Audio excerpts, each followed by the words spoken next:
श्री गणेशाय नमः। ओम श्री सीतारामचंद्राभ्याम नमः। श्रीमद् वाल्मीकि रामायण युद्ध कांड अध्याय 65 से 67। अध्याय 65 कुंभकर्ण की रण यात्रा। महोदर के ऐसा कहने पर कुंभकर्ण ने उसे डांटा और अपने भाई राक्षस शिरोमणि रावण से कहा, राजन, आज मैं उस दुरात्मा राम का वध करके तुम्हारे घोर भय को दूर कर दूंगा। तुम वैर भाव से मुक्त होकर सुखी हो जाओ। शूरवीर जलहीन बादल के समान व्यर्थ गर्जना नहीं किया करते। तुम देखना, अब युद्ध स्थल में मैं अपने पराक्रम के द्वारा ही गर्जना करूंगा। शूरवीरों को अपने ही मुंह से अपनी तारीफ करना सहन नहीं होता।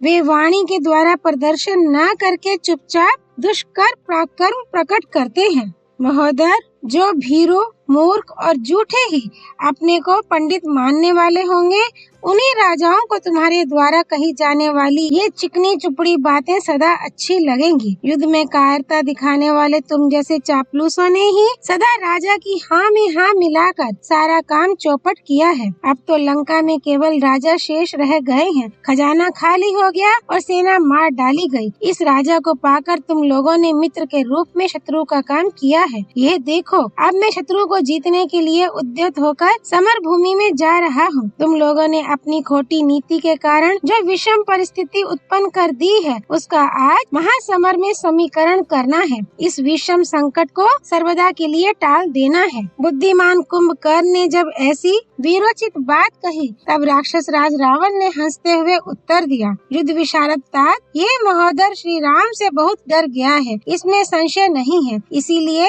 ये युद्ध को पसंद नहीं करता है। कुंभकर्ण, मेरे आत्मीय जनों में सौहार्द और बल की दृष्टि से कोई भी तुम्हारी समानता करने वाला नहीं है। तुम शत्रुओं का वध करने और विजय पाने के लिए युद्ध भूमि में जाओ। शत्रु दमन वीर, तुम सो रहे थे। तुम्हारे द्वारा शत्रुओं का नाश कराने के लिए ही मैंने तुम्हें जगाया है। राक्षसों की युद्ध यात्रा के लिए ये सबसे उत्तम समय है। तुम पाशधारी यमराज की भांति शूल लेकर जाओ और सूर्य के समान तेजस्वी उन दोनों राजकुमारों तथा वानरों को मारकर खा जाओ। वानर तुम्हारा रूप देखते ही भाग जाएंगे तथा राम और लक्ष्मण के हृदय भी विदीर्ण हो जाएंगे। महाबली कुंभकर्ण से ऐसा कहकर महातेजस्वी राक्षस राज रावण ने अपना पुनः नया जन्म हुआ सा माना। राजा रावण कुंभकर्ण के बल को अच्छी तरह जानता था, उसके पराक्रम से भी पूर्ण परिचित था, इसलिए वह निर्मल चंद्रमा के समान परम आह्लाद से भर गया। रावण के ऐसा कहने पर महाबली कुंभकर्ण बहुत प्रसन्न हुआ। वह राजा रावण की बात सुनकर उस समय युद्ध के लिए उद्यत हो गया और लंकापुरी से बाहर निकला। शत्रुओं का संहार करने वाले उस वीर ने बड़े वेग से तीखा शूल हाथ में लिया, जो सब का सब काले लोहे का बना हुआ, चमकीला और तपाए हुए सुवर्ण से विभूषित था। उसकी कांति इंद्र के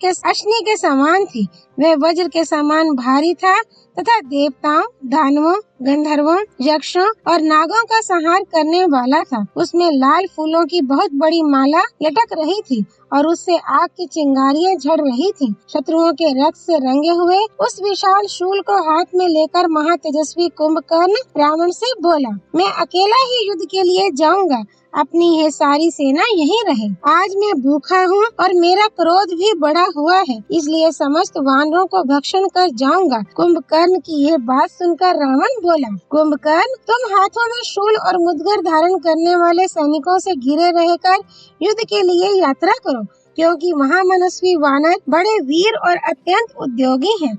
वे तुम्हें अकेला या असावधान देख दांतों से काट काट कर नष्ट कर डालेंगे, इसलिए सेना से घिरकर सब ओर से सुरक्षित हो यहाँ से जाओ। उस दशा में तुम्हें परास्त करना शत्रुओं के लिए बहुत कठिन होगा। तुम राक्षसों का अहित करने वाले समस्त शत्रु दल का संहार करो। यूँ कहकर महातेजस्वी रावण अपने आसन से उठा और एक सोने की माला, जिसके बीच बीच में मणियां पिरोई हुई थी, लेकर उसने कुंभकर्ण के गले में पहना दी। बाजूबंद, अंगूठियां, अच्छे अच्छे आभूषण और चंद्रमा के समान चमकीला हार, इन सबको उसने महाकाय कुंभकर्ण के अंगों में पहनाया। उतना ही नहीं, रावण ने उसके विभिन्न अंगों में दिव्य सुगंधित फूलों की मालाएं भी बंधवा दी और दोनों कानों में कुंडल पहना दिए।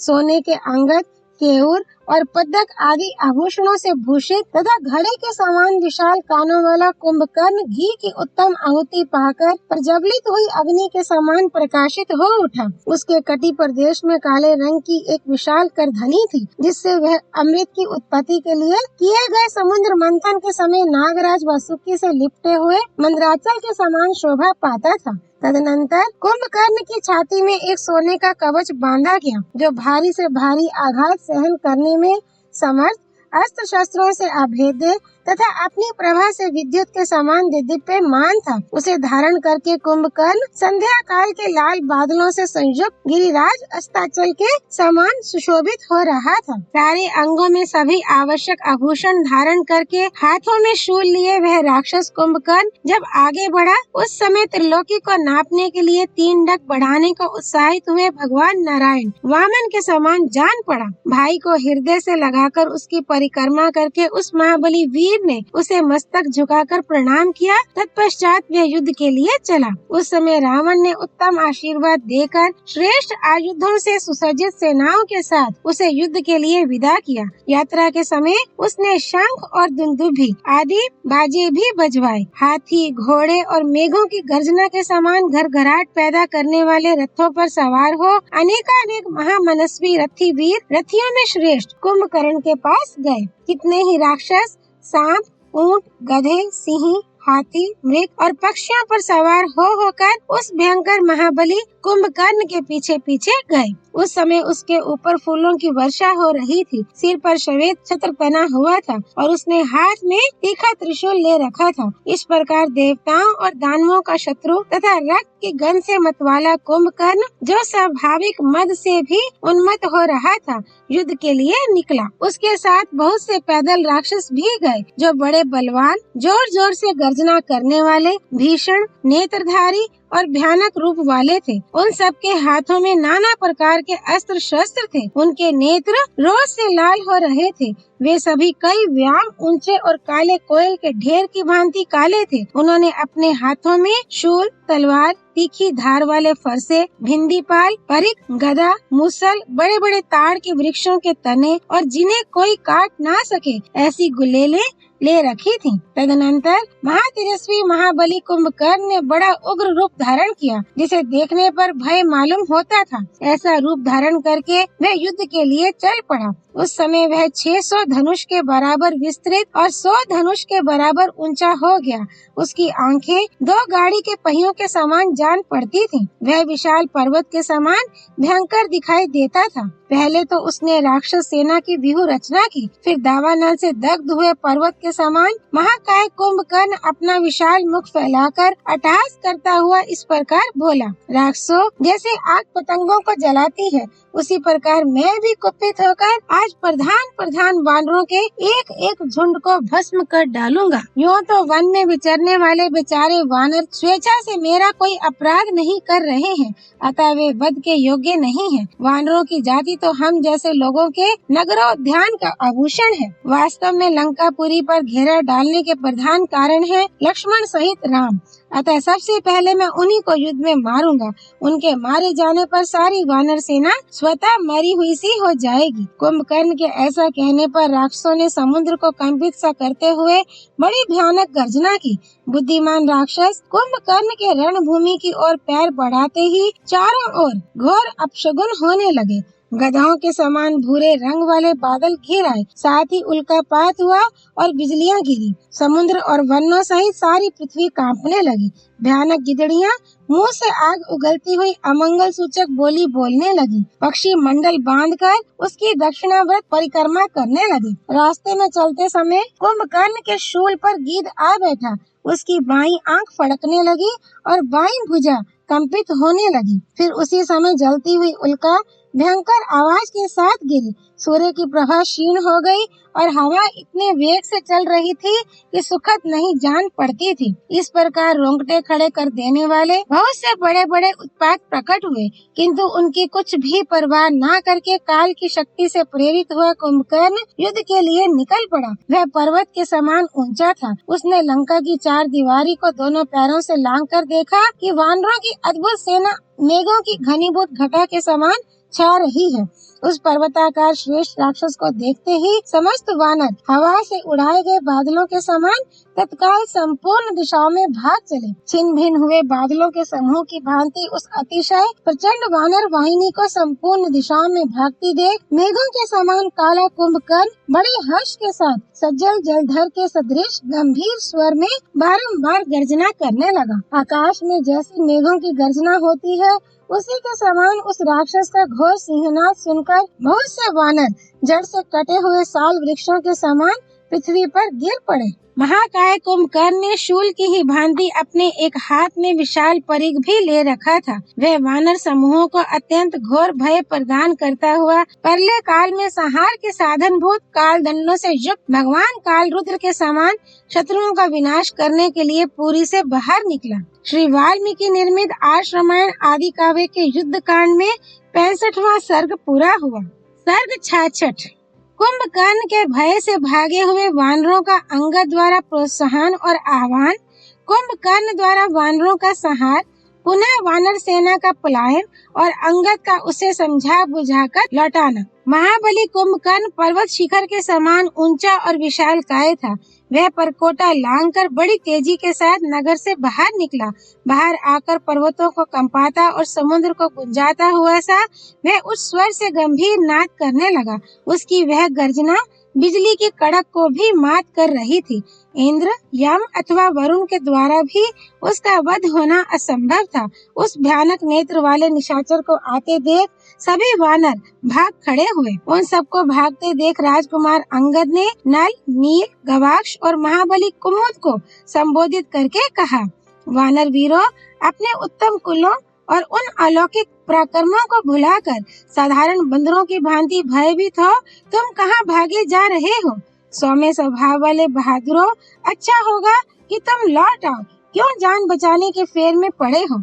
ये राक्षस हमारे साथ युद्ध करने की शक्ति नहीं रखता। ये तो इसकी बड़ी भारी विभीषिका है। इसने माया से विशाल रूप धारण करके तुम्हें डराने के लिए व्यर्थ घटाटोप फैला रखा है। अपने सामने उठी हुई राक्षसों की इस बड़ी भारी विभीषिका को हम अपने पराक्रम से नष्ट कर देंगे। अतः वानर वीरों, लौट आओ। तब वानरों ने बड़ी कठिनाई से धैर्य धारण किया और जहाँ तहाँ से एकत्र हो हाथों में वृक्ष लेकर वे रणभूमि की ओर चले। लौटने पर वे महाबली वानर मतवाले हाथियों की भांति अत्यंत क्रोध और रोष से भर गए और कुंभकर्ण के ऊपर ऊंचे ऊंचे पर्वतीय शिखरों, शिलाओं तथा खिले हुए वृक्षों से प्रहार करने लगे। उनकी मार खाकर भी कुंभकर्ण विचलित नहीं होता था। उसके अंगों पर गिरी हुई बहुतेरी शिलाएं चूर चूर हो जाती थीं और वे खिले हुए वृक्ष भी उसके शरीर से टकराते ही टूक टूक होकर पृथ्वी पर गिर पड़ते थे। उधर क्रोध से भरा हुआ कुंभकर्ण भी अत्यंत सावधान हुआ महाबली वानरों की सेनाओं को उसी प्रकार रौंदने लगा जैसे बड़ा हुआ दावानल बड़े बड़े जंगलों को जलाकर भस्म कर देता है। बहुत से श्रेष्ठ वानर खून से लथपथ हो धरती पर सो गए, जिन्हें उठाकर उसने ऊपर फेंक दिया।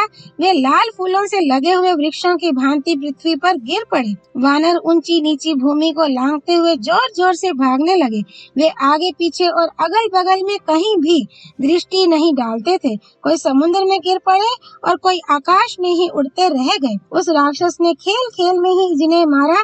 वे वीर वानर जिस मार्ग से समुद्र पार करके लंका में आए थे उसी मार्ग से भागने लगे। भय के मारे वानरों के मुख की कांति फीकी पड़ गई। वे नीची जगह देख देख कर भागने और छिपने लगे। कितने ही रीछ वृक्षों पर जा चढ़े और कितनों ने पर्वतों की शरण ली।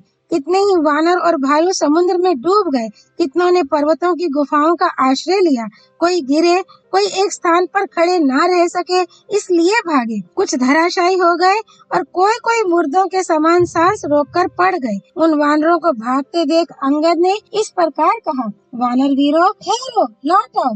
हम सब मिलकर युद्ध करेंगे। यदि तुम भाग गए तो सारी पृथ्वी की परिक्रमा करके भी कहीं तुम्हें ठहरने के लिए स्थान मिल सके ऐसा मुझे नहीं दिखाई देता। सुग्रीव की आज्ञा के बिना कहीं भी जाने पर तुम जीवित नहीं बच सकोगे।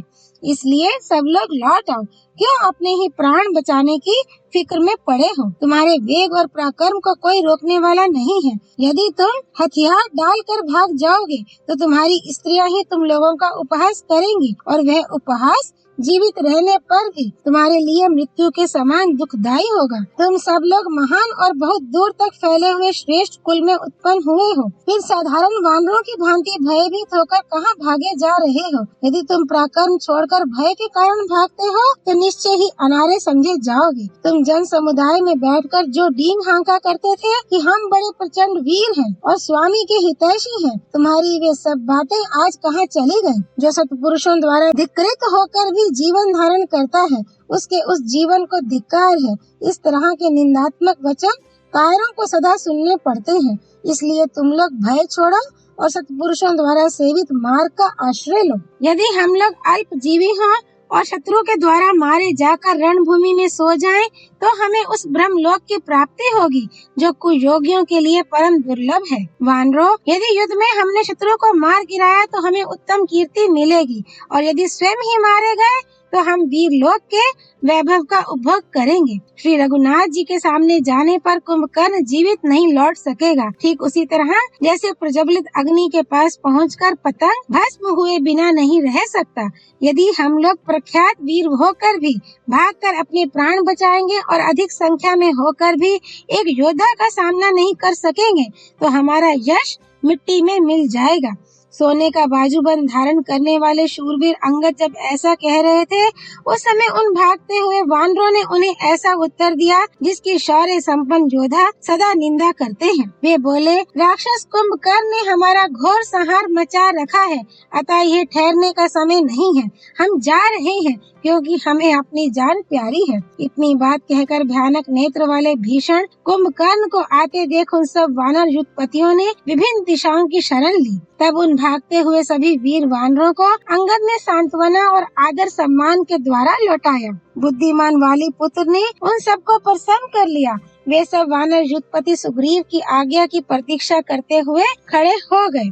तदनंतर ऋषभ, शरभ, मैंद, धूम्र, नील, कुमुद, सुषेण, गवाक्ष, रंभ, तार, द्विविद, पन्नस और वायुपुत्र हनुमान आदि श्रेष्ठ वानर वीर तुरंत ही कुंभकर्ण का सामना करने के लिए रण क्षेत्र की ओर बढ़े। श्री वाल्मीकि निर्मित आर्ष रामायण आदि काव्य के युद्ध कांड में 66वां सर्ग पूरा हुआ। सर्ग 67। कुंभकर्ण का भयंकर युद्ध और श्री राम के हाथ से उसका वध। अंगद के पूर्वोक्त वचन सुनकर वे सब विशालकाय वानर मरने मारने का निश्चय करके युद्ध की इच्छा से लौटे थे। महाबली अंगद ने उनके पूर्व पराक्रमों का वर्णन करके अपने वचनों द्वारा उन्हें सुदृढ़ एवं बल विक्रम संपन्न बनाकर खड़ा कर दिया था और वे वानर मरने का निश्चय करके बड़े हर्ष के साथ आगे बढ़े और जीवन का मोह छोड़कर अत्यंत भयंकर युद्ध करने लगे। उन विशालकाय वानर वीरों ने वृक्ष तथा बड़े बड़े पर्वत शिखर लेकर तुरंत ही कुंभकर्ण पर धावा किया, परंतु अत्यंत क्रोध से भरे हुए विक्रमशाली महाकाय कुंभकर्ण ने गदा उठाकर शत्रुओं को घायल करके उन्हें चारों ओर बिखेर दिया। कुंभकर्ण की मार खाकर 8700 वानर तत्काल धराशायी हो गए। वे 16, 8, 10, 20 और 30 वानरों को अपनी दोनों भुजाओं से समेट लेता और जैसे गरुड़ सर्पों को खाता है उसी प्रकार अत्यंत क्रोध पूर्वक उनका भक्षण करता हुआ सब और दौड़ता फिरता था। उस समय वानर बड़ी कठिनाई से धैर्य धारण करके इधर उधर से एकत्र हुए और वृक्ष तथा पर्वत शिखर हाथ में लेकर संग्राम भूमि में डटे रहे। तत्पश्चात मेघ के समान विशाल शरीर वाले वानर शिरोमणि द्विविद ने एक पर्वत उखाड़कर पर्वत शिखर के समान ऊंचे कुंभकर्ण पर आक्रमण किया। उस पर्वत को उखाड़कर द्विविद ने कुंभकर्ण के ऊपर फेंका, किंतु वह उस विशालकाय राक्षस तक न पहुंचकर उसकी सेना में जा गिरा। उस पर्वत शिखर ने राक्षस सेना के कितने ही घोड़ों, हाथियों, रथों, गजराजों तथा दूसरे राक्षसों को भी कुचल डाला। उस समय वह महान युद्ध स्थल जिसमें शैल शिखर के वेग से कितने ही घोड़े और सारथी कुचल गए थे, राक्षसों के रुधिर से गीला हो गया। तब भयानक सिंहनाद करने वाले राक्षस सेना के रथियों ने प्रलयकालीन यमराज के समान भयंकर बाणों से गरजते हुए वानर युद्धपतियों के मस्तकों को सहसा काटना आरंभ किया। महामनस्वी वानर भी बड़े बड़े वृक्ष उखाड़कर शत्रु सेना के रथ, घोड़े, हाथी, ऊंट और राक्षसों का संहार करने लगे। हनुमान जी आकाश में पहुंचकर कुंभकर्ण के मस्तक पर पर्वत शिखरों, शिलाओं और नाना प्रकार के वृक्षों की वर्षा करने लगे, परंतु महाबली कुंभकर्ण ने अपने शूल से उन पर्वत शिखरों को फोड़ डाला और बरसाए जाने वाले वृक्षों के भी टुकड़े टुकड़े कर डाले। तत्पश्चात उसने अपने तीक्ष्ण शूल को हाथ में लेकर वानरों की उस भयंकर सेना पर आक्रमण किया। ये देख हनुमान जी एक पर्वत शिखर हाथ में लेकर उस आक्रमणकारी राक्षस का सामना करने के लिए खड़े हो गए। उन्होंने कुपित और श्रेष्ठ पर्वत के समान भयानक शरीर वाले कुंभकर्ण पर बड़े वेग से प्रहार किया। उनकी उस मार से कुंभकर्ण व्याकुल हो उठा। उसका सारा शरीर चर्बी से गीला हो गया और वह रक्त से नहा गया। फिर तो उसने भी बिजली के समान चमकते हुए शूल को घुमाकर जिसके शिखर पर आग जल रही हो, उस पर्वत के समान हनुमान जी की छाती में उसी तरह मारा जैसे स्वामी कार्तिकेय ने अपनी भयानक शक्ति से क्रौंच पर्वत पर आघात किया था। उस महासमर में शूल की चोट से हनुमान जी की दोनों भुजाओं के बीच का भाग वक्षस्थल विदीर्ण हो गया। वे व्याकुल हो गए और मुंह से रक्त वमन करने लगे। उस समय पीड़ा के मारे उन्होंने बड़ा भयंकर आर्तनाद किया, जो परले काल के मेघों की गर्जना के समान जान पड़ता था। हनुमान जी को आघात से पीड़ित देख राक्षसों के हर्ष की सीमा न रही। वे सहसा जोर जोर से कोलाहल करने लगे। इधर कुंभकर्ण के भय से पीड़ित एवं व्यथित हुए वानर युद्ध भूमि छोड़कर भागने लगे। ये देख बलवान नील ने वानर सेना को धैर्य बंधाने एवं सुस्थिर रखने के लिए बुद्धिमान कुंभकर्ण पर एक पर्वत का शिखर चलाया। उस पर्वत शिखर को अपने ऊपर आता देख कुंभकर्ण ने उस पर मुक्के से आघात किया। उसका मुक्का लगते ही वह शिखर चूर चूर होकर बिखर गया और आग की चिंगारियां तथा लपटें निकालता हुआ पृथ्वी पर गिर पड़ा। इसके बाद ऋषभ, शरभ, नील, गवाक्ष और गंधमादन इन 5 प्रमुख वानर वीरों ने कुंभकर्ण पर धावा किया। वे महाबली वीर चारों ओर से घेरकर युद्ध स्थल में महाकाय कुंभकर्ण को पर्वतों, वृक्षों, थप्पड़ों, लातों और मुक्कों से मारने लगे। यद्यपि ये लोग बड़े जोर जोर से प्रहार करते थे, तथापि उसे ऐसा जान पड़ता था मानो कोई धीरे से छू रहा हो। अतः इनकी मार से उसे तनिक भी पीड़ा नहीं हुई। उसने महान वेगशाली ऋषभ को अपनी दोनों भुजाओं में भर लिया। कुंभकर्ण की दोनों भुजाओं से दबकर पीड़ित हुए भयंकर वानर शिरोमणि ऋषभ के मुंह से खून निकलने लगा और वे पृथ्वी पर गिर पड़े। तदनंतर उस समर भूमि में इंद्रद्रोही कुंभकर्ण ने शरभ को मुक्के से मारकर नील को घुटने से रगड़ दिया और गवाक्ष को थप्पड़ से मारा। फिर क्रोध से भरकर उसने गंधमादन को बड़े वेग से लात मारी। उसके प्रहार से व्यथित हुए वानर मूर्छित हो गए और रक्त से नहा उठे। फिर कटे हुए पलाश वृक्ष की भांति पृथ्वी पर गिर पड़े। उन महामनस्वी प्रमुख वानरों के धराशायी हो जाने पर हजारों वानर एक साथ कुंभकर्ण पर टूट पड़े। पर्वत के समान प्रतीत होने वाले वे समस्त महाबली वानर युद्धपति उस पर्वताकार राक्षस के ऊपर चढ़ गए और उछल उछल कर उसे दांतों से काटने लगे। वे वानर शिरोमणि नखों, दांतों, मुक्कों और हाथों से महाबाहु कुंभकर्ण को मारने लगे।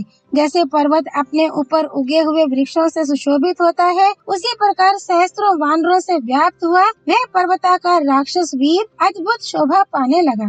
जैसे गरुड़ सर्पों को अपना आहार बनाते हैं, उसी तरह अत्यंत कुपित हुआ वह महाबली राक्षस समस्त वानरों को दोनों हाथों से पकड़ पकड़ कर भक्षण करने लगा। कुंभकर्ण अपने पाताल के समान मुख में वानरों को झोंकता जाता था और वे उसके कानों तथा नाकों की राह से बाहर निकलते जाते थे।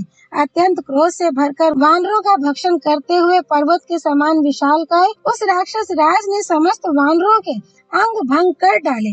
रणभूमि में रक्त और मांस की कीच मचाता हुआ वह राक्षस बड़ी हुई परले अग्नि के समान वानर सेना में विचरने लगा।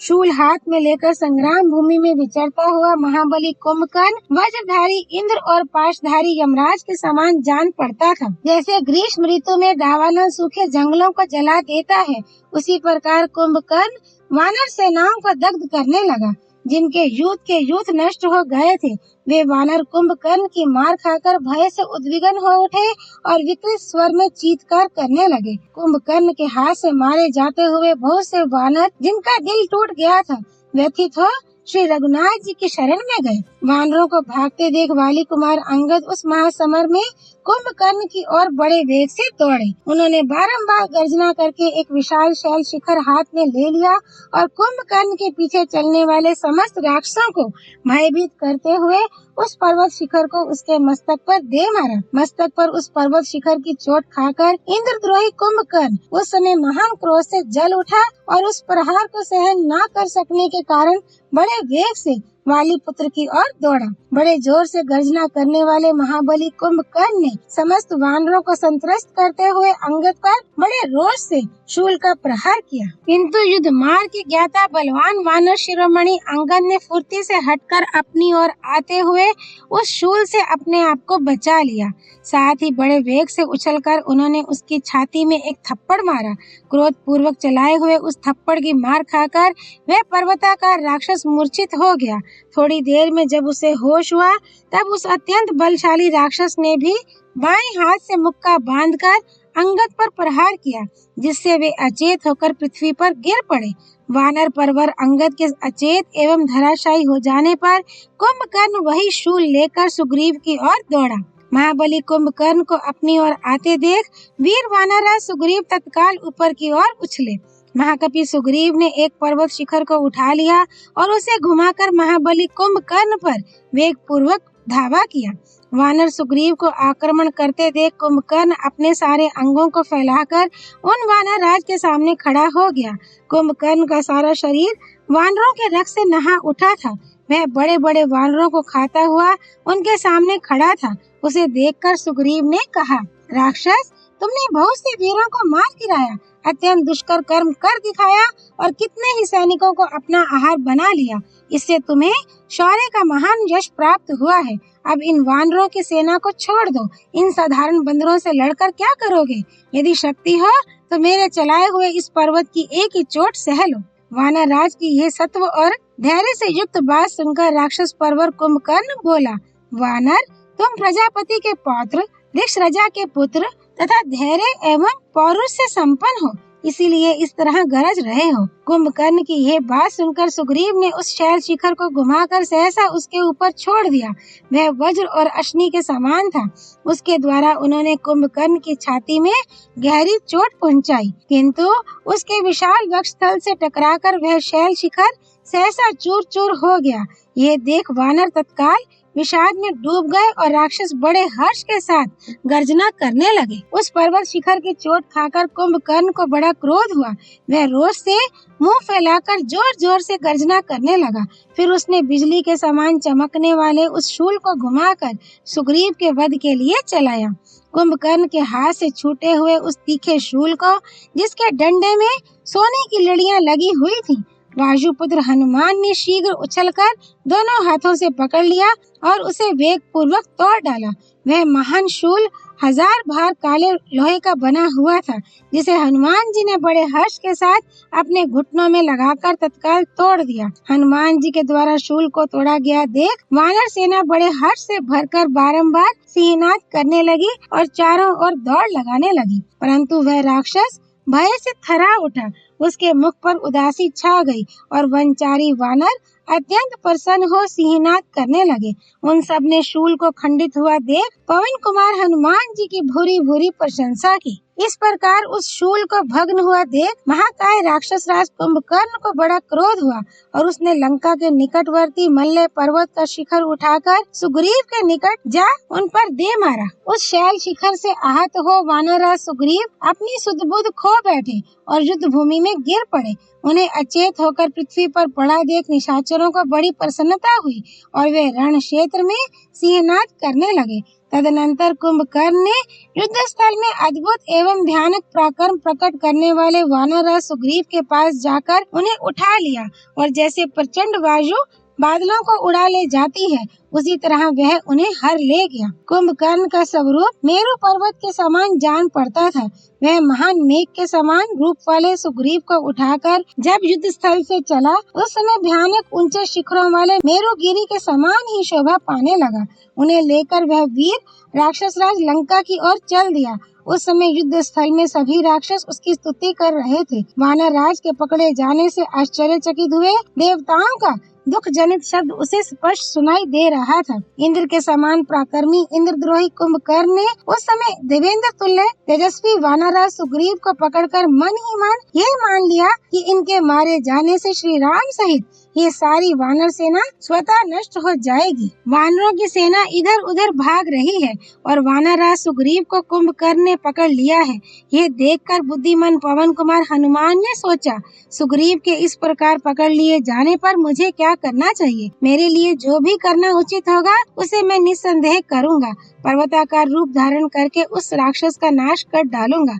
युद्ध स्थल में अपने मुक्कों से मार मार कर महाबली कुंभकर्ण के शरीर को चूर चूर कर दूंगा। इस प्रकार जब वह मेरे हाथ से मारा जाएगा तथा वानरराज सुग्रीव को उसकी कैद से छुड़ा लिया जाएगा, तब सारे वानर हर्ष से खिल उठेंगे। अच्छा ऐसा ही हो, अथवा ये सुग्रीव स्वयं ही उसकी पकड़ से छूट जाएंगे। यदि इन्हें देवता, असुर अथवा नाग भी पकड़ ले तो ये अपने ही प्रयत्न से उनकी कैद से भी छुटकारा पा जाएंगे। मैं समझता हूँ कि युद्ध में कुंभकर्ण ने शिला के प्रहार से सुग्रीव को जो गहरी चोट पहुंचाई है, उससे अचेत हुए वानर राज को अभी तक होश नहीं हुआ है। एक ही मुहूर्त में जब सुग्रीव सचेत होंगे, तब महासमर में अपने और वानरों के लिए जो हितकर कर्म होगा उसे करेंगे। यदि मैं इन्हें छुड़ाऊं तो महात्मा सुग्रीव को प्रसन्नता नहीं होगी, उल्टे इनके मन में खेद होगा और सदा के लिए इनके यश का नाश हो जाएगा। अतः मैं एक मुहूर्त तक उनके छूटने की प्रतीक्षा करूंगा, फिर वे छूट जाएंगे तो उनका पराक्रम देखूंगा। तब तक भागी हुई वानर सेना को धैर्य बंधाता हूँ। ऐसा विचार कर पवन कुमार हनुमान ने वानरों की उस विशाल वाहिनी को पुनः आश्वासन दे स्थिरता पूर्वक स्थापित किया।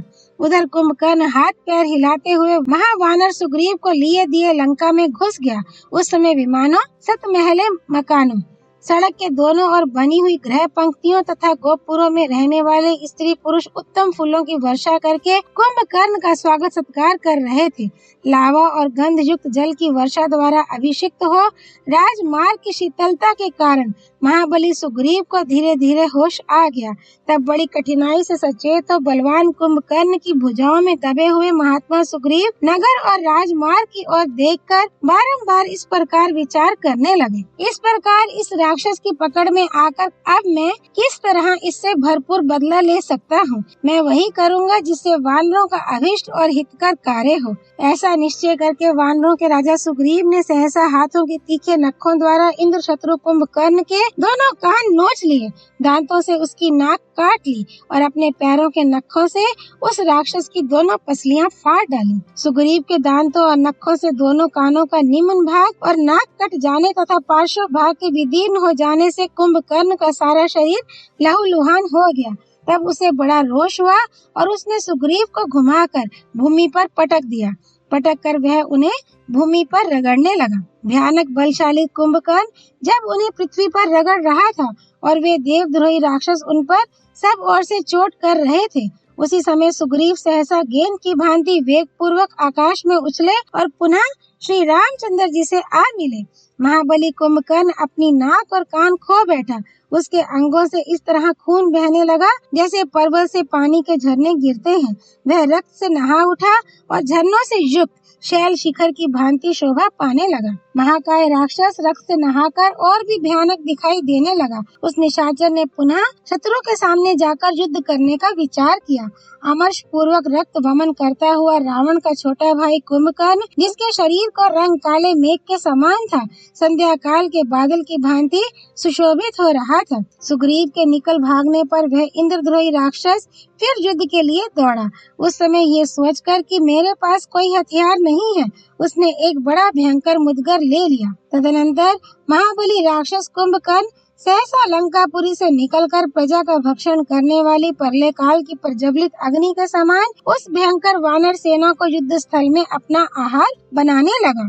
उस समय कुंभकर्ण को भूख सता रही थी, अतः वह रक्त और मांस के लिए लालायित हो रहा था। उसने उस भयंकर वानर सेना में प्रवेश करके मोहवश वानरों और भालुओं के साथ साथ राक्षसों तथा पिशाचों को भी खाना आरंभ कर दिया। वह प्रधान वानरों को उसी प्रकार अपना ग्रास बना रहा था जैसे परले काल में मृत्यु प्राणियों के प्राणों का अपहरण करती है। वह बड़ी उतावली के साथ एक हाथ से क्रोध पूर्वक एक 2, 3 और बहुत बहुत राक्षसों और वानरों को समेटकर अपने मुंह में झोंक लेता था। उस समय वह महाबली निशाचर पर्वत शिखरों की मार खाता हुआ भी मुंह से वानरों की चर्बी और रक्त गिराता हुआ उन सबका भक्षण कर रहा था। उसके द्वारा खाए जाते हुए वानर भयभीत हो उस समय भगवान श्री राम की शरण में गए। उधर कुंभकर्ण अत्यंत कुपित हो वानरों को अपना आहार बनाता हुआ सब और उन पर धावा करने लगा। वह 7, 8, 20, 30 तथा 100 वानरों को अपनी दोनों भुजाओं में भर लेता और उन्हें खाता हुआ रणभूमि में दौड़ता फिरता था। उसके शरीर में मेद, चर्बी और रक्त लिपटे हुए थे। उसके कानों में आंतों की मालाएं उलझी हुई थी तथा उसकी दाढ़ें बहुत तीखी थीं। वह महाप्रलय के समय प्राणियों का संहार करने वाले विशाल रूपधारी काल के समान वानरों पर शूलों की वर्षा कर रहा था। उस समय शत्रु नगरी पर विजय पाने तथा शत्रुओं का संहार करने वाले सुमित्रा कुमार लक्ष्मण कुपित होकर उस राक्षस के साथ युद्ध करने लगे। उन महापराक्रमी लक्ष्मण ने कुंभकर्ण के शरीर में 7 बाण धंसा दिए, फिर दूसरे बाण लिए और उन्हें भी उस पर छोड़ दिया। उनसे पीड़ित हुए उस राक्षस ने लक्ष्मण के उस अस्त्र को निशेष कर दिया। तब सुमित्रा के आनंद को बढ़ाने वाले बलवान लक्ष्मण को बड़ा क्रोध हुआ। उन्होंने कुंभकर्ण के स्वर्ण निर्मित सुंदर एवं दीप्तिमान कवच को अपने बाणों से ढककर उसी तरह अदृश्य कर दिया जैसे हवा ने संध्या काल के बादल को उखाड़कर अदृश्य कर दिया हो। काले कोयले के ढेर किसी कांति वाला कुंभकर्ण लक्ष्मण के सुवर्ण भूषित बाणों से आच्छादित हो मेघों से ढके हुए अंशुमाली सूर्य के समान शोभा पा रहा था। तब उस भयंकर राक्षस ने मेघ की गर्जना के समान गंभीर स्वर से सुमित्रा नंदन लक्ष्मण का तिरस्कार करते हुए कहा, लक्ष्मण, मैं युद्ध में यमराज को भी बिना कष्ट उठाए ही जीत लेने की शक्ति रखता हूँ। तुमने मेरे साथ निर्भय होकर युद्ध करते हुए अपनी अद्भुत वीरता का परिचय दिया है। जब मैं महासमर में मृत्यु के समान हथियार लेकर युद्ध के लिए उद्यत हूँ, उस समय जो मेरे सामने खड़ा रह जाए वह भी प्रशंसा का पात्र है। फिर जो मुझे युद्ध प्रदान कर रहा हो उसके लिए तो कहना ही क्या है। ऐरावत पर आरूढ़ हो संपूर्ण देवताओं से घिरे हुए शक्तिशाली इंद्र भी पहले मेरे सामने युद्ध में नहीं ठहर सके हैं। सुमित्रा नंदन, तुमने बालक होकर भी आज अपने पराक्रम से मुझे संतुष्ट कर दिया, अतः मैं तुम्हारी अनुमति लेकर युद्ध के लिए श्री राम के पास जाना चाहता हूँ। तुमने अपने वीर्य, बल और उत्साह से रणभूमि में मुझे संतोष प्रदान किया है, इसलिए अब मैं केवल राम को ही मारना चाहता हूँ, जिनके मारे जाने पर सारी शत्रु सेना स्वतः मर जाएगी। मेरे द्वारा राम के मारे जाने पर जो दूसरे लोग युद्ध भूमि में खड़े रहेंगे, उन सबके साथ मैं अपने संहारकारी बल के द्वारा युद्ध करूंगा। वह राक्षस जब पूर्वोक्त बात कह चुका, तब सुमित्रा कुमार लक्ष्मण रणभूमि में ठठाकर हंस पड़े और उससे प्रशंसा मिश्रित कठोर वाणी में बोले, वीर कुंभकर्ण, तुम महान पौरुष पाकर जो इंद्र आदि देवताओं के लिए भी असहाय हो उठे हो, वह तुम्हारा कथन बिल्कुल ठीक है, झूठ नहीं है। मैंने स्वयं अपनी आंखों से आज तुम्हारा पराक्रम देख लिया। ये रहे दशरथ नंदन भगवान श्री राम, जो पर्वत के समान अविचल भाव से खड़े हैं। लक्ष्मण की यह बात सुनकर उसका आदर न करते हुए महाबली निशाचर कुंभकर्ण ने सुमित्रा कुमार को लांघकर श्री राम पर ही धावा किया। उस समय वह अपने पैरों की धमक से पृथ्वी को कंपित सी किए देता था। उसे आते देख दशरथ नंदन श्री राम ने रौद्रास्त्र का प्रयोग करके कुंभकर्ण के हृदय में अनेक तीखे बाण मारे। श्री राम के बाणों से घायल हो वह सहसा उन पर टूट पड़ा। उस समय क्रोध से भरे हुए कुंभकर्ण के मुख से अंगार मिश्रित आग की लपटें निकल रही थी। भगवान श्री राम के अस्त्र से पीड़ित हो राक्षस परवर कुंभकर्ण घोर गर्जना करता और रणभूमि में वानरों को खदेड़ता हुआ क्रोध पूर्वक उनकी ओर दौड़ा। श्री राम के बाणों में मोर के पंख लगे हुए थे। वे कुंभकर्ण की छाती में धंस गए, अतः व्याकुलता के कारण उसके हाथ से गदा छूटकर पृथ्वी पर गिर पड़ी। इतना ही नहीं, उसके अन्य सब आयुध भी भूमि पर बिखर गए। जब उसने समझ लिया कि अब मेरे पास कोई हथियार नहीं है, तब उस महाबली निशाचर ने दोनों मुक्कों और हाथों से ही वानरों का महान संहार आरंभ किया।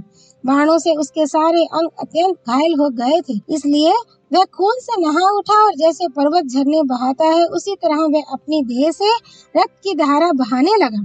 वह खून से लथपथ और दुस्सह क्रोध से व्याकुल होकर वानरों, भालुओं तथा राक्षसों को भी खाता हुआ चारों ओर दौड़ने लगा। इसी बीच में यमराज के समान प्रतीत होने वाले उस बलवान एवं भयानक पराक्रमी निशाचर ने एक भयंकर पर्वत का शिखर उठाया और उसे घुमाकर श्री रामचंद्र जी को लक्ष्य करके चला दिया। परंतु श्री राम ने पुनः धनुष का संधान करके सीधे जाने वाले 7 बाण मारकर उस पर्वत शिखर को बीच में ही टूक टूक कर डाला, अपने पास तक नहीं आने दिया। भरत के बड़े भाई धर्मात्मा श्री राम ने सुवर्ण भूषित विचित्र बाणों द्वारा जब उस महान पर्वत शिखर को काट दिया, उस समय अपनी प्रभा से प्रकाशित सा होते हुए उस मेरु पर्वत के श्रृंग सदृश शिखर ने भूमि पर गिरते गिरते 200 वानरों को धराशायी कर दिया।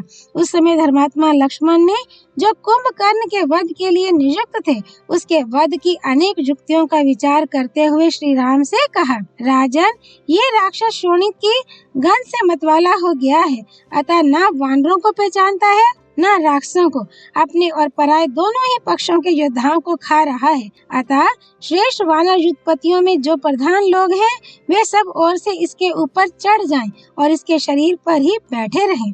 ऐसा होने से ये दुर्बुद्धि निशाचर इस समय भारी भार से पीड़ित हो रणभूमि में विचरण करते समय दूसरे वानरों को नहीं मार सकेगा। बुद्धिमान राजकुमार लक्ष्मण की यह बात सुनकर वे महाबली वानर युद्धपति बड़े हर्ष के साथ कुंभकर्ण पर चढ़ गए। वानरों के चढ़ जाने पर कुंभकर्ण अत्यंत कुपित हो उठा और जैसे बिगड़ैल हाथी महावतों को गिरा देता है, उसी प्रकार उसने वेग पूर्वक वानरों को अपनी देह हिलाकर गिरा दिया। उन सबको गिराया गया देख श्री राम ने यह समझ लिया कि कुंभकर्ण रुष्ट हो गया है। फिर वे बड़े वेग से उछलकर उस राक्षस की ओर दौड़े और एक उत्तम धनुष हाथ में ले लिया। उस समय उनके नेत्र क्रोध से लाल हो रहे थे। वे धीर वीर श्री रघुनाथ जी उसकी ओर इस प्रकार देखने लगे मानो उसे अपनी दृष्टि से दग्ध कर डालेंगे। उन्होंने कुंभकर्ण के बल से पीड़ित समस्त वानर युद्धपतियों का हर्ष बढ़ाते हुए बड़े वेग से उस राक्षस पर धावा किया। सुदृढ़ प्रत्यंचा से संयुक्त सर्प के समान भयंकर और सुवर्ण से जटित होने के कारण विचित्र शोभा से संपन्न उग्र धनुष को हाथ में लेकर श्री राम ने उत्तम तरकस और बाण बांध लिए और वानरों को आश्वासन देकर उन्होंने कुंभकर्ण पर बड़े वेग से आक्रमण किया। उस समय अत्यंत दुर्जय वानर समूहों ने उन्हें चारों ओर से घेर रखा था। लक्ष्मण उनके पीछे पीछे चल रहे थे। इस प्रकार वे महाबली वीर श्री राम आगे बढ़े। उन महान बलशाली श्री राम ने देखा महाकाय शत्रु दमन कुंभकर्ण मस्तक पर किरीट धारण किए सब और धावा कर रहा है। उसके सारे अंग खून से लथपथ हो रहे हैं। वह रोष से भरे हुए दिग्गज की भांति क्रोध पूर्वक वानरों को खोज रहा है और उन सब पर आक्रमण करता है। बहुत से राक्षस उसे घेरे हुए हैं। वह विंध्य और मंदराचल के समान जान पड़ता है। सोने के बाजूबंद उसकी भुजाओं को विभूषित किए हुए हैं तथा वह वर्षा काल में उमड़े हुए जलवर्षी मेघ की भांति मुंह से रक्त की वर्षा कर रहा है। जीवा के द्वारा रक्त से भीगे हुए जबड़े चाट रहा है और प्रलय काल के संहारकारी यमराज की भांति वानरों की सेना को रौंद रहा है। इस प्रकार प्रज्वलित अग्नि के समान तेजस्वी राक्षस शिरोमणि कुंभकर्ण को देखकर पुरुष पर्वर श्री राम ने तत्काल अपना धनुष खींचा। उनके धनुष की टंकार सुनकर राक्षस श्रेष्ठ कुंभकर्ण कुपित हो उठा और उस टंकार ध्वनि को सहन न करके श्री रघुनाथ जी की ओर दौड़ा। तदनंतर जिनकी भुजाएं नागराज वासुकी के समान विशाल और मोटी थी, उन भगवान श्री राम ने पवन की प्रेरणा से उमड़े हुए मेघ के समान काले और पर्वत के समान ऊंचे शरीर वाले कुंभकर्ण को आक्रमण करते देख रणभूमि में उससे कहा, राक्षस राज आओ, विषाद ना करो, मैं धनुष लेकर खड़ा हूँ। मुझे राक्षस वंश का विनाश करने वाला समझो। अब तुम भी 2 ही घड़ी में अपनी चेतना खो बैठोगे, मर जाओगे। यही राम है। ये जानकर वह राक्षस विकृत स्वर में अट्टहास करने लगा और अत्यंत कुपित हो रण क्षेत्र में वानरों को भगाता हुआ उनकी ओर दौड़ा। महातेजस्वी कुंभकर्ण समस्त वानरों के हृदय को विदीर्ण सा करता हुआ विकृत स्वर में जोर जोर से हंसकर मेघ गर्जना के समान गंभीर एवं भयंकर वाणी में श्री रघुनाथ जी से बोला, राम, मुझे विराट, कबंध और खर नहीं समझना चाहिए। मैं मारीच और वाली भी नहीं हूँ। ये कुंभकर्ण तुमसे लड़ने आया है। मेरे इस भयंकर एवं विशाल मुद्गर की ओर देखो, ये सब का सब काले लोहे का बना हुआ है। मैंने पूर्व काल में इसी के द्वारा समस्त देवताओं और दानवों को परास्त किया है। मेरे नाक कान नीचे से कट गए हैं। ऐसा समझकर तुम्हें मेरी अवहेलना नहीं करनी चाहिए। इन दोनों अंगों के नष्ट होने से मुझे थोड़ी सी भी पीड़ा नहीं होती है। निष्पाप रघुनंदन, तुम इक्ष्वाकु वंश के वीर पुरुष हो, अतः मेरे अंगों पर अपना पराक्रम दिखाओ। तुम्हारे पौरुष एवं बल विक्रम को देख लेने के बाद ही मैं तुम्हें खाऊंगा। कुंभकर्ण की यह बात सुनकर श्री राम ने उसके ऊपर सुंदर पंख वाले बहुत से बाण मारे। वज्र के समान वेग वाले उन बाणों की गहरी चोट खाने पर भी वह देवद्रोही राक्षस ना तो क्षुब्ध हुआ और न व्यथित ही। जिन बाणों से श्रेष्ठ साल वृक्ष काटे गए और वानरराज वाली का वध हुआ, वे ही वज्रों पर बाण उस समय कुंभकर्ण के शरीर को व्यथा न पहुंचा सके। देवराज इंद्र का शत्रु कुंभकर्ण जल की धारा के समान श्री राम की बाण वर्षा को अपने शरीर से पीने लगा और भयंकर वेगशाली मुद्गर को चारों ओर से घुमा घुमा कर उनके बाणों के महान वेग को नष्ट करने लगा। तदनंतर वह राक्षस देवताओं की विशाल सेना को भयभीत करने वाले और खून से लिपटे हुए उस उग्र वेगशाली मुद्गर को घुमा घुमा कर वानरों की वाहिनी को खदेड़ने लगा। ये देख भगवान श्री राम ने वायव्य नामक दूसरे अस्त्र का संधान करके उसे कुंभकर्ण पर चलाया और उसके द्वारा उस निशाचर की मुद्गर सहित दाहिनी बाह काट डाली। बाह कट जाने पर वह राक्षस भयानक आवाज में चीत्कार करने लगा। श्री रघुनाथ जी के बाण से कटी हुई वह बाह, जो पर्वत शिखर के समान जान पड़ती थी, मुद्गर के साथ ही वानरों की सेना में जा गिरी। उसके नीचे दबकर कितने ही वानर सैनिक अपने प्राणों से हाथ धो बैठे। जो अंग भंग होने या मरने से बचे, वे किंचित हो किनारे जाकर खड़े हो गए। उनके शरीर में बड़ी पीड़ा हो रही थी और वे चुपचाप महाराज श्री राम और राक्षस कुंभकर्ण के घोर संग्राम को देखने लगे। वायव्य अस्त्र से एक बाह कट जाने पर कुंभकर्ण शिखरहीन पर्वत के समान प्रतीत होने लगा। उसने एक ही हाथ से एक ताड़ का वृक्ष उखाड़ लिया और उसे लेकर रणभूमि में महाराज श्री राम पर धावा किया। तब श्री राम ने एक सुवर्ण भूषित बाण निकालकर उसे इंद्रास्त्र से अभिमंत्रित किया और उसके द्वारा सर्प के समान उठी हुई राक्षस की दूसरी बाह को भी वृक्ष सहित काट गिराया। कुंभकर्ण की वह कटी हुई बाह पर्वत शिखर के समान पृथ्वी पर गिरी और छटपटाने लगी। उसने कितने ही वृक्षों, शैल शिखरों, शिलाओं, वानरों और राक्षसों को भी कुचल डाला। उन दोनों भुजाओं के कट जाने पर वह राक्षस सहसा आर्तनाद करता हुआ श्री राम पर टूट पड़ा। उसे आक्रमण करते देख श्री राम ने दो तीखे अर्धचंद्राकार बाण लेकर उनके द्वारा युद्ध स्थल में उस राक्षस के दोनों पैर भी उड़ा दिए। उसके दोनों पैर दिशा विदिशा, पर्वत की कंदरा, महासागर, लंकापुरी तथा वानरों और राक्षसों की सेनाओं को भी प्रतिध्वनित करते हुए पृथ्वी पर गिर पड़े। दोनों बाहों और पैरों के कट जाने पर उसने वडवानल के समान अपने विकराल मुख को फैलाया और जैसे राहु आकाश में चंद्रमा को ग्रस लेता है, उसी प्रकार वह श्री राम को ग्रसने के लिए भयानक गर्जना करता हुआ सहसा उनके ऊपर टूट पड़ा। तब श्री रामचंद्र जी ने सुवर्ण जटित पंख वाले अपने तीखे बाणों से उसका मुंह भर दिया। मुंह भर जाने पर वह बोलने में भी असमर्थ हो गया और बड़ी कठिनाई से आर्तनाद करके मूर्छित हो गया। इसके बाद भगवान श्री राम ने ब्रह्मदंड तथा विनाशकारी काल के समान भयंकर एवं तीखा बाण, जो सूर्य की किरणों के समान उद्दीप्त इंद्रास्त्र से अभिमंत्रित, शत्रुनाशक, तेजस्वी सूर्य और प्रज्वलित अग्नि के समान दीप्यमान, हीरे और सुवर्ण से विभूषित, सुंदर पंख से युक्त, वायु तथा इंद्र के वज्र और अश्नि के समान वेगशाली था,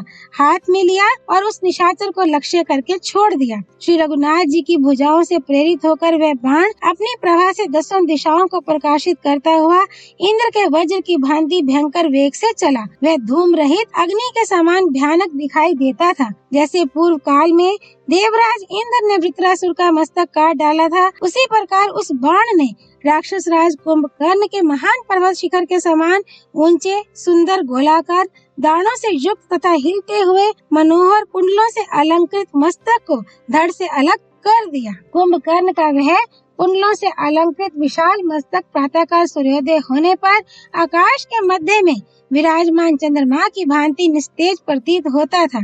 श्री राम के बाणों से कटा हुआ राक्षस का वह पर्वताकार मस्तक लंका में जा गिरा। उसने अपने धक्के से सड़क के आसपास के कितने ही मकानों, दरवाजों और ऊंचे परकोटे को भी धराशायी कर दिया। इसी प्रकार उस राक्षस का विशाल धड़ भी, जो हिमालय के समान जान पड़ता था, तत्काल समुद्र के जल में गिर पड़ा और बड़े बड़े ग्राहों, मत्स्यों, तथा सांपों को पीसता हुआ पृथ्वी के भीतर समा गया। ब्राह्मणों और देवताओं के शत्रु महाबली कुंभकर्ण के युद्ध में मारे जाने पर पृथ्वी डोलने लगी, पर्वत हिलने लगे और संपूर्ण देवता हर्ष से भरकर तुमुल नाद करने लगे। उस समय आकाश में खड़े हुए देव ऋषि, महर्षि, सर्प, देवता, भूतगण, गरुड़, गोहक, यक्ष और गंधर्वगण श्री राम का पराक्रम देखकर बहुत प्रसन्न हुए। कुंभकर्ण के महान वध से राक्षस राज रावण के मनस्वी बंधुओं को बड़ा दुख हुआ। वे रघुकुल तिलक श्री राम की ओर देखकर उसी तरह उस स्वर से रोने कल्पने लगे जैसे सिंह पर दृष्टि पड़ते ही मतवाले हाथी चीत्कार कर उठते हैं। देव समूह को दुख देने वाले कुंभकर्ण का युद्ध में वध करके वानर सेना के बीच में खड़े हुए भगवान श्री राम अंधकार का नाश करके राहु के मुख से छूटे हुए सूर्य देव के समान प्रकाशित हो रहे थे। भयानक बलशाली शत्रु के मारे जाने से बहुसंख्यक वानरों को बड़ी प्रसन्नता हुई। उनके मुख विकसित कमल की भांति हर्षोल्लास से खिल उठे तथा उन्होंने सफल मनोरथ हुए राजकुमार भगवान श्री राम की भूरी भूरी प्रशंसा की, जो बड़े बड़े युद्धों में कभी पराजित नहीं हुआ था तथा देवताओं की सेना को भी कुचल डालने वाला था। उस महान राक्षस कुंभकर्ण को रणभूमि में मारकर रघुनाथ जी को वैसी ही प्रसन्नता हुई जैसी वृत्रासुर का वध करके देवराज इंद्र को हुई थी। श्री वाल्मीकि निर्मित आर्ष रामायण आदि काव्य के युद्ध कांड में 67वां सर्ग पूरा हुआ। सियापति रामचंद्र की जय। राम भक्त श्री हनुमान जी की जय। राम जन्मभूमि अयोध्यापुरी धाम की जय। सरयू नदी की जय। गौरीपति देवों के देव महादेव भगवान शिव शंकर की जय। श्रीमद् वाल्मीकि रामायण की जय। महर्षि वाल्मीकि मुनि की जय। श्री हरि अर्पणमस्तु।